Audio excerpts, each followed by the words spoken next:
Hello Internet, welcome back to our Typing of the Dead series. In this episode we're going to be going into the fetid waters. So we're going to add a swamp to our growing list of zombie cliches.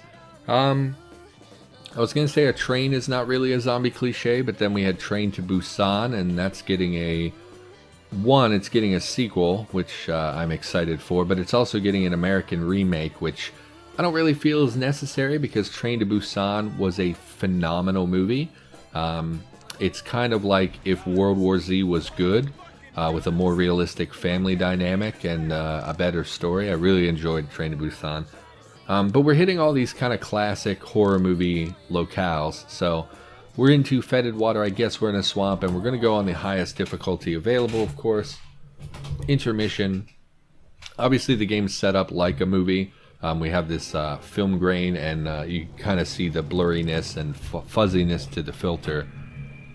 Of course, they find them in a vaguely sexual position because this is a game for 12-year-olds. And then they make a G-spot joke. She sounds very familiar. That I feel like I feel like I know that voice actress, but I can't think of anything off the top of my head. Anyway, because this is a game for prepubescent, kids who think that they're edgy, so they had to work sex jokes in as well. Okay, so there's going to be a lot of like deliverance jokes, would be my guess. Probably some like creepy redneck types. Gregarious. Gregarious means social, outgoing.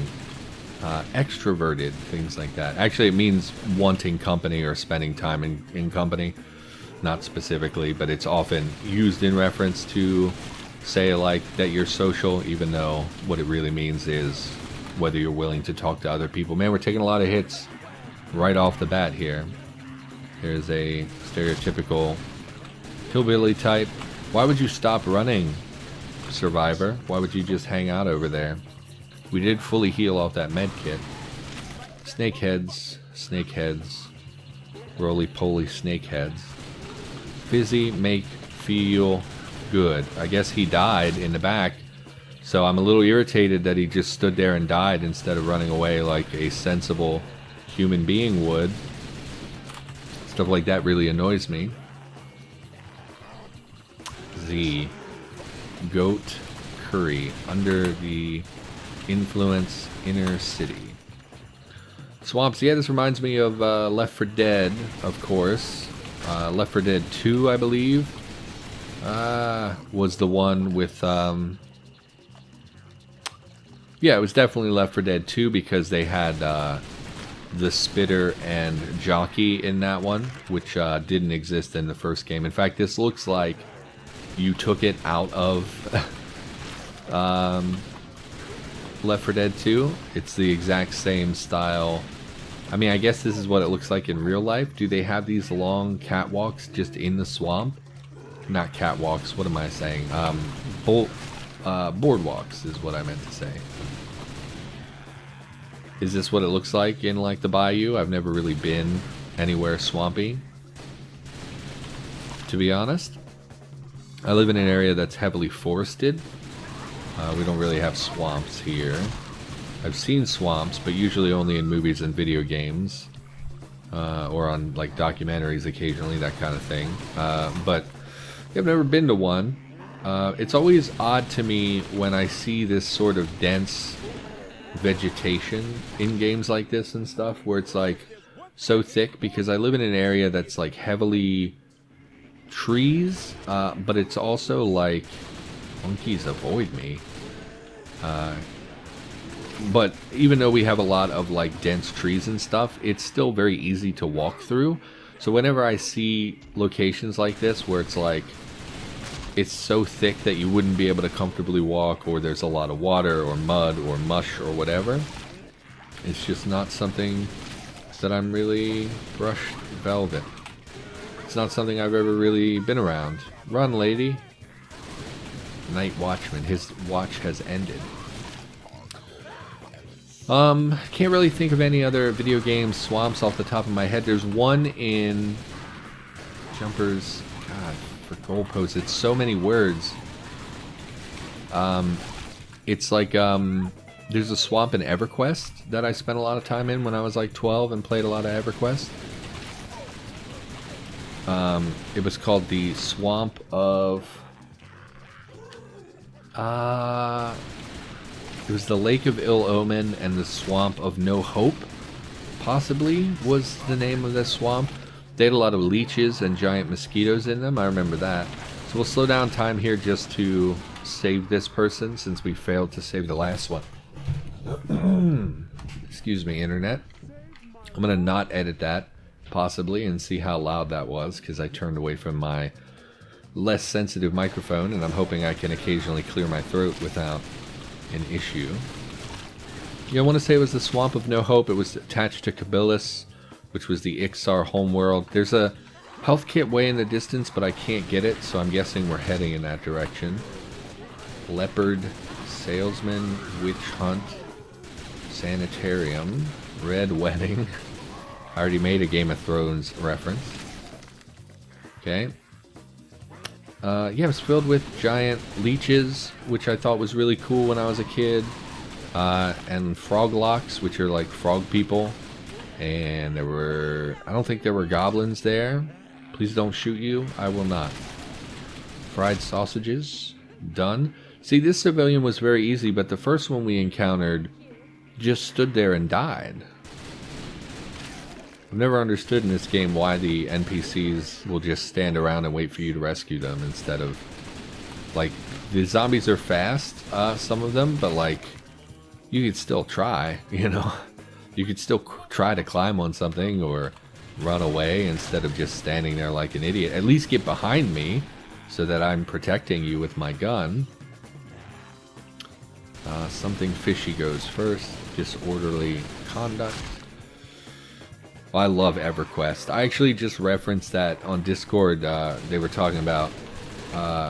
somehow we were talking about MMOs, and EverQuest was my first. Pastafarian is not a word. I don't care how much people try to push that as a thing. You can't just make things up.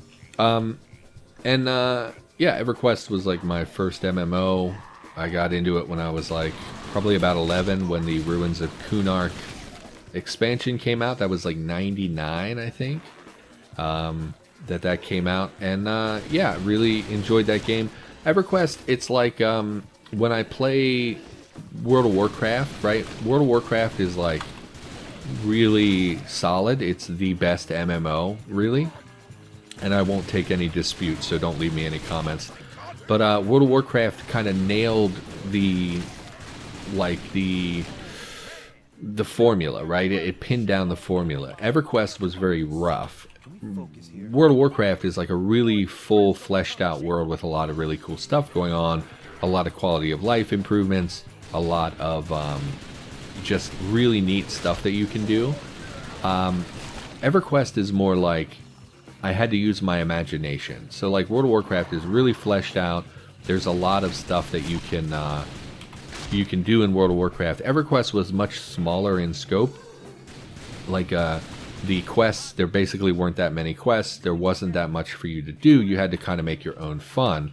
But what EverQuest nailed was having these really big, like you, in order to get across the world, you actually had to hoof it most of the way across the world. So you end up spending all this time traveling across this huge continent, and it might take you several hours to get where you're going, but the journey and seeing all the cool stuff and all the different architecture, the different monsters, that stuff really captured my imagination. It felt like a really big world that you could, I don't know, it just, there was something about the time that it came into my life, you know, when I was like 11 or 12, I was really looking for something that captured my imagination, and that was EverQuest. So I remember spending a lot of time outside of, you know, I played as a lizard person. Outside of the lizard people hometown, they had this swamp, and I remember just, even though there wasn't good loot there, there wasn't, you know, anything really special, there was something really appealing about being in a big swamp that was hard to navigate with flooded paths and all these giant mosquitoes and giant leeches and stuff that I just thought was so cool when I was a kid. Repugnant. Okay, I don't care about this. Oh, there's a head. Knees. I mean, it died really easy for something that I thought was going to be really... Oh, they explode if you don't type fast enough. Gotcha. No. Oh, I almost missed the button. Okay. So they're boomers. So that's not great. Okay, there's another one. Hello, you're vomiting. Fissure. Remember that episode of The Office where Dwight is investigating everyone's health issues? And he's like, they're making stuff up and he's like, oh, an anal fissure, that's not a real thing. And then Kevin's like, it's a real thing, or something. He's like, that's not a real thing. You may, you know, nobody has this. And Kevin's like, somebody has it. And you're like, oh God, Kevin, you have anal fissures. Oh, I didn't mean to hit slow-mo. I didn't know what it was that I picked up. Oh no, it's the birds. This reminds me a little bit of Alan Wake. Shining our flashlight on the birds. Birds have been a historical enemy in video games. They come up all the time. If you play like Nintendo, there are birds in everything. Birds and bats were super common because they wanted to add flying enemies to the game. They were always terrible and no one likes them, but I can't think of really modern video games that have a lot of bird stuff going on. Oh man, we're going to take some hits here. But Alan Wake is the one that comes to mind, just shining. I remember shining flashlights on giant hordes of birds that are coming at you. Really liked Alan Wake. I know that was a game that I think some people really liked it, just like I did, but there were a lot of my friends who were like, this game is terrible, and I don't know why you like it. So I can never really tell when something is good or bad, like, because I like a lot of things. Like we were just talking about EverQuest. I love EverQuest, but I get crap for it all the time because it's not a game that people like. Unless you grew up with it, you look at that and you're like, what is this? I don't want this. So it's hard to know what, you know, is actually good and what is your own. Like I was drawn to Alan Wake because it followed a writer. I'm a writer. It followed a healthy fear of the dark, which I have a fear of the dark.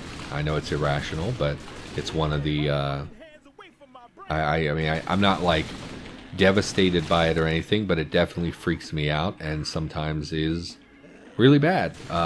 Afraid of the dark. Are you listening to me? Is this game hacking my microphone and knowing I'm afraid of the dark? Yeah, so like that game really appealed to me because it followed a writer. It followed a fear of the dark and these kind of darkness, otherworldly type creatures. And I can never tell, is that something that I liked it because of those reasons, or did I like it because it's actually a good game? And it's hard to make that decision, or to recognize your own biases, right? It can be difficult. Okay, let's grab this med kit when we turn. Excellent. So we are mostly fully healed, and I gotta imagine we're coming up on the boss here in a second. We're at 14 minutes. That seems to be kind of the rhythm of the game, is every 14 minutes or so. Since it's see, and it's just dumb dialogue. It's just dumb dialogue. Because it's an on the rails shooter, you can kind of time it out like that. Like you know, you play the game and you start to take notes where your audience starts to get bored and starts to mess up and stuff like that. And then because it's on the rails, you can dial that in to be the exact time when, okay, the player's starting to get bored with typing words, whatever. This is where we insert the boss fight, so it's something new and exciting, and then we can move on and call the scenario.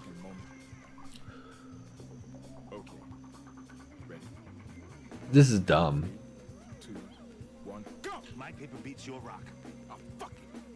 This is dumb. I don't enjoy the story at all from what little bit I've seen. The best part I've seen so far, we got to shoot it in the boobs, is what that looks like. Oh, it's like extra chin or something.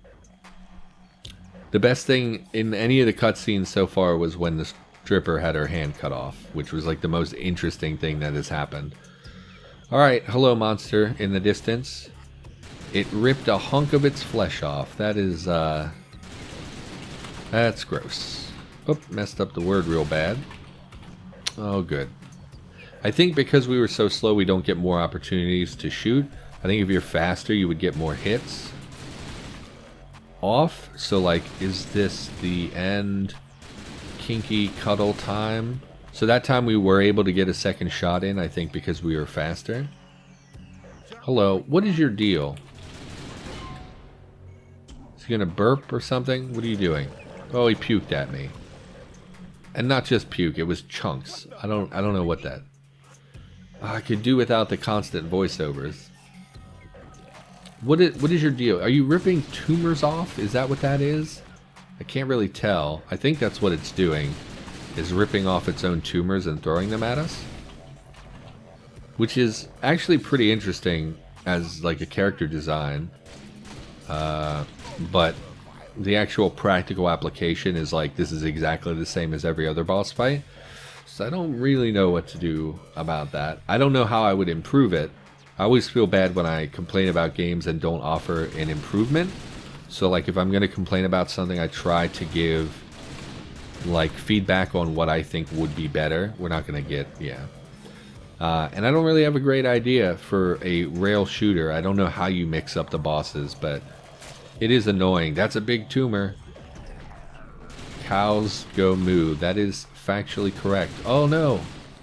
L-E-B-N. Okay. I could see how that would be difficult if we were using the mouse to shoot those things, because I'm sure they require multiple shots. It's not just something you click once and move on. Oh, aren't you out of tumors yet? Pustules. They gotta be tumors, right? Because he's ripping them off. So surely they're like fatty deposit. Like they're not. It's not a cyst, right? It's lapsang sushang. Okay. It's obviously like something physical that they can grip onto. It's not like a cyst that would rupture or a blister or whatever.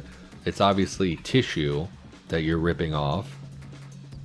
It'd be cool if when he ripped off flesh it actually damaged his health slightly. Another big one. Maybe if you threw it at me instead of up in the air you would do better. Oh no, it hit the... Okay. We're gonna take... Oh no, I knew it. As soon as I messed up the key press and selected the wrong word, I was screwed. Gelatinous ooze. Okay. How much more of this, really? I mean, it's just so time consuming because he dives under the water every like 2 hits. Yep, rip him off. Stench, putrid. Now I shoot him. Hearty breakfast. Maybe we can get 2 in. Nope, ruinously expensive. Never gonna happen. Too long. Okay. Yep, pop back up. Rip another thing. Yeah. Oh, it's a big one again. Oh boy. Have to go through this again. Eagle-eyed, obelisk, reagent, T-A-U-J. Okay. And we didn't even get to shoot him that time. This is just very lengthy boss fight. Bloated carcass. Is that going to do it? No, it ricocheted off of him or something? He didn't even take damage. Any boss fight over 3 minutes is a bad boss fight. That is my opinion. We've talked about that in our Resident... Oh no, I had to cancel that series actually. I was going to say our Resident Evil series because they have very long drawn out boss fights. But I actually had to can that series because we lost some footage, so that never went up on the channel, unfortunately. Oh no, that one had recording issues. Oh, he called him a pussy. I'm going to move on. I don't want to hear you talk ever again. Alright, so we did pick up a lot of bonuses that time, so we'll take a look at those. And I think we're on the last mission. Are we? Nope, 2 more. Jailhouse okay, so we're going to a prison. That's interesting. Definitely also a horror movie locale. That's pretty common. I don't know if we got any comic book stuff or not. Let's go from the back because I think it will be faster than going from the front. Because we're getting towards the last couple of missions. I was wrong. Okay. Yeah, I don't even know why I look at the comic books. Because, like, there's no consistency. I have no idea what's going on. We definitely hit some concept art as well. I really hate panning through these. I don't know, I like a lot of video games. Okay, that's new. Uma.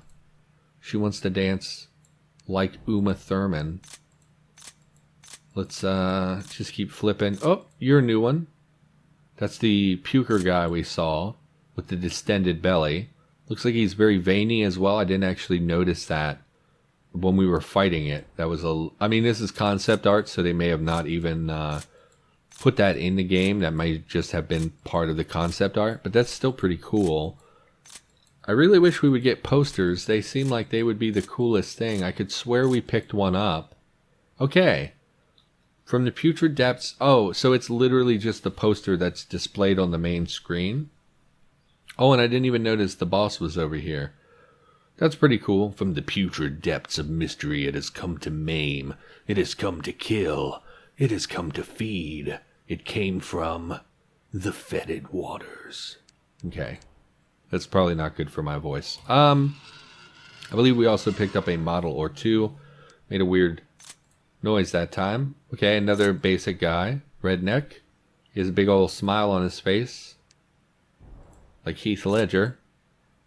We already saw that. We'll flip through this really quick as well. Because why not? It's not like we're doing anything else.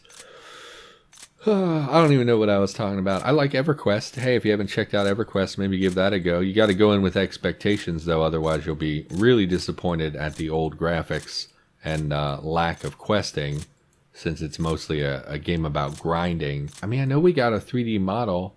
Got a new shotgun picture. SMG. I mean, I guess they're in this game. We haven't seen them, but then we're typing, so I guess we wouldn't see them. Anyway, we got 2 more levels to go here, and we will come back with working in the jailhouse. So for now, thank you for watching. Hopefully you enjoyed the episode. I'll be back with more in the near future. I'll see you next time.